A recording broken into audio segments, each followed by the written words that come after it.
እንዴት ናችሁ? በመላው ዓለም ያላችሁ የሰው ልጆች ሁሉ ይህን ቋንቋ የምትሰሙ አሁን ድሮ ብለን ከ5 ዓመት ከ6 ዓመት በፊት አብረን ከ7 ዓመት በፊት ከዛ በላይም ከ10 ዓመት በፊት ያገኘናቸው አብረን ስናገለግል አብረን ስንበላ ስንጠጣ አብረን መከራ ችግር ያሳለፍን ስናገኛቸው እንዴት ነህ? እግዚአብሔር ይመስገን ደህና ነኝ ያለው። ህይወት እንዴት ነው? ህይወት ጥሩ ነው፣ ምንም አይልም። በምን ሁኔታ ውስጥ ነው ያለኸው? አሁን ያለሁት ቸርች ተክዬ ወንጌል እየሰራው ነው። እንዴ ሰውን ነው የምታገለግለው ወይስ እግዚአብሔርን ነው? እግዚአብሔር የት ነው ያለው? እግዚአብሔርን አገለገልን ስንል አሁን ባነሳው ርዕስ መሰረት እስቲ እናውራ ስትለው ይወሳሰብባቸዋል። ጥቅሳቸው የማይገናኝ ያነሳሉ። እግዚአብሔር ምናብ አይደለም እኮ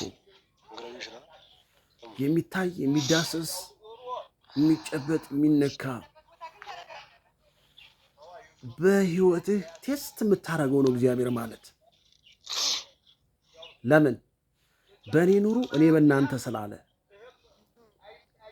እግዚአብሔርን እንደ እግዚአብሔር ቃል ነው የምናወራው።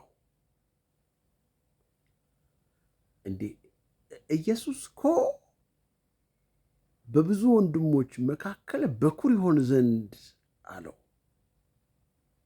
ስለዚህ ኢየሱስ ለምን ሥጋ ለበሰ ብሎ እኮ ማሰብ ጥሩ ነው። ለምን ሰው ሆነ? ስለዚህ ዘፍጥረት ምዕራፍ 1 ቁጥር 26 ላይ ሰውን በመልካችን እንደ ምሳሌያችን እንፍጠር ብሏል።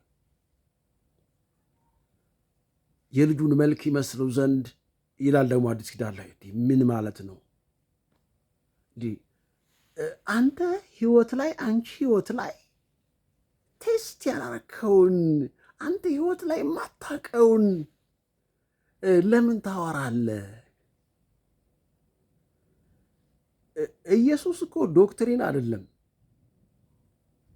ኢየሱስ እንዲህ አለ፣ ሌባ ሊሰርቅ ነው ሊያርድ ይመጣል አለና እኔ ግን ህይወት እንደሆንላችሁ እንድበዛላችሁ መጣሁ አለ። ወንድሜ ቀድሞ የምታውቀውን ወንድምህን ካንተ ተሽሎ አንተ ካለበት አጥር ወጥቶ ትውልድ እያዳነ ከሆነ ምን ልርዳህ፣ በምን ላግዝህ፣ ምንድን ነው እንድረዳህ የምትፈልገው ብትለው አይሻልም?